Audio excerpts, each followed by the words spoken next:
এয়া আলু বইল কৰি ল'লোঁ ফাৰ্ষ্ট। এতিয়া আমি আলু সনাটো বনাম। এয়া অলপমান নিমখ দিম, অলপমান জলকীয়া গুড়ি, নিমখ দিলোঁ, জলকীয়া গুড়ি দিলোঁ। এতিয়া অলপ পিঁয়াজ, জলকীয়া দিম, ধনিয়া দিম, অলপমান জিৰা গুড়ি দিছোঁ। পানীখিনি ধনিয়া নিদিওঁ আৰু তেতেলী পানীখিনিত দিব লাগিব, মই থৈ দিম।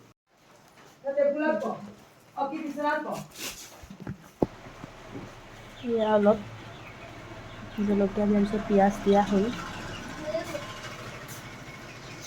ফুচকা বনাবৰ কাৰণে আলু সনা ৰেডি হৈ গ'ল। এতিয়া এয়া ফুচকা ভাজিম আমি আৰু লগতে আমাৰ পানীটো ৰেডি কৰিম। তেতেলী এনেকৈ অলপমান পানীত লৈ এনেকৈ হাতেৰে মোহাৰি দিব। সেইখিনি 5 মিনিটৰ কাৰণে বেলেগকৈ থৈ দিম আমি। গোটেই টেঙাখিনি ইয়াত মিশ্ৰণ হোৱালৈকে গুটি এনেকৈ উলিয়াই দিব। এটা মিক্সি জাৰত এনেকৈ জলকীয়া, এয়া আদা এনেকৈ ফালি আদা দিছোঁ। এয়া কেৰাহীত তেল দি দিলোঁ। তেলখিনি গৰম হ'লে আমি এতিয়া ফুচকাবিলাক দিম। এয়া মই ৰেডিমেড ফুচকা কিনি থোৱা আছে, কেৰাহীত তেল দি দিয়া হৈছে। এয়া আধা কেজি ৰেডিমেড ফুচকা। এয়া কেৰাহীটো তেল গৰম হ'লে আমি এয়া ফুচকা দি দিম। তাৰপিছত ধনিয়া দিছোঁ। এটা দি চাইছিলোঁ মই হৈছে নাই, তাত বৰ ধুনীয়াকৈ ফুলিছে।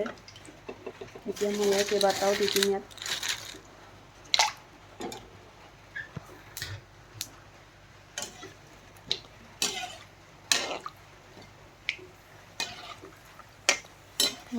আমাৰ ৰেডিমেড ফুচকা ফাৰ্ষ্ট টাইম বনাইছোঁ মই।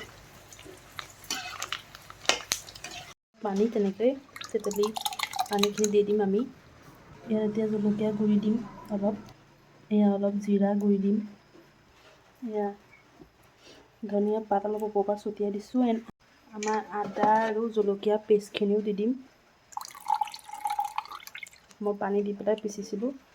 এতিয়া মিহলাই দিম, নিমখ অলপ দিম।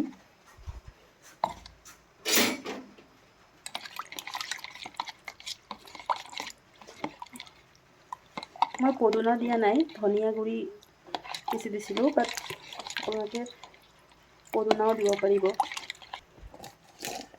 এয়া অলপমান নিমখ দিম, অলপ নেমু চেপি দিলেও ভাল হয়। চাম মই টেঙাটো যদি নাই হোৱা, নেমু অলপ চেপি দিম।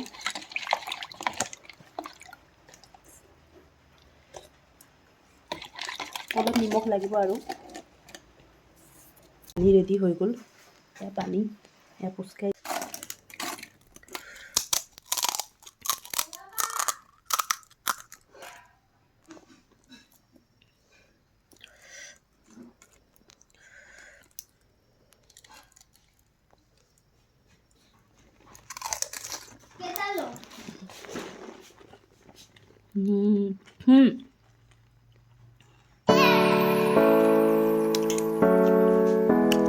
বহুত টেষ্টি।